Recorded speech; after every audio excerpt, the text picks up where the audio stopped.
બોટાદથી સોમનાથ જતા રેલવે મુસાફરો માટે સારા સમાચાર છે। સાબરમતી વેરાવળ વંદે ભારત એક્સપ્રેસના રૂટમાં ફેરફાર થયો। રાજકોટ વિરમગામને બદલે ગાંધીગ્રામ બોટાદ જૂનાગઢ થઈને દોડશે। હવે બોટાદ ધોળા અને ઢસા રેલવે સ્ટેશન પર વંદે ભારત ટ્રેનનું સ્વાગત કરાશે। વંદે ભારત એક્સપ્રેસ ટ્રેનનું ઢોલ નગારા સાથે ભવ્ય સ્વાગત કરાયું।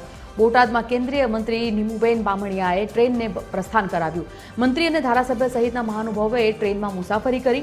વંદે ભારત ટ્રેન શરૂ થતાં સોમનાથ જતા શ્રદ્ધાળુઓમાં પણ આનંદ છે, તો નાગરિકોને સોમનાથ દાદાના દર્શનનો સરળતાથી લાભ મળશે તેવી વાત પણ કેન્દ્રીય મંત્રીએ કરી છે।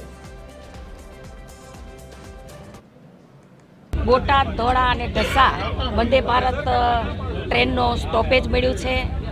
અમારા આ સ્ટોપેજને લઈને વિદ્યાર્થીઓની અવર જવરમાં ખૂબ સરળતા રહેશે।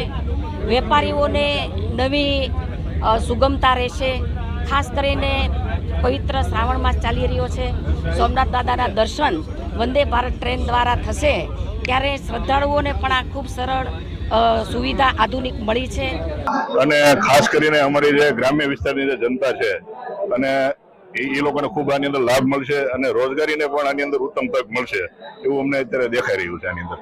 અને ખાસ કરીને જે વૃદ્ધો અને બાળકો અમારે અહીંથી બીજી ફ્રીક્વન્સી બધી મળી છે ટ્રેનોની અંદર, એની કરતા આ જે ટ્રેન છે એની અંદર ખૂબ અતિ ઝડપી લોકો પહોંચી શકશે, દાદાના ટાઈમે દર્શન કરી શકશે, શાંતિથી આવી જઈ શકશે અને ઉત્તમ સુવિધા છે આ ટ્રેનની અંદર એમ।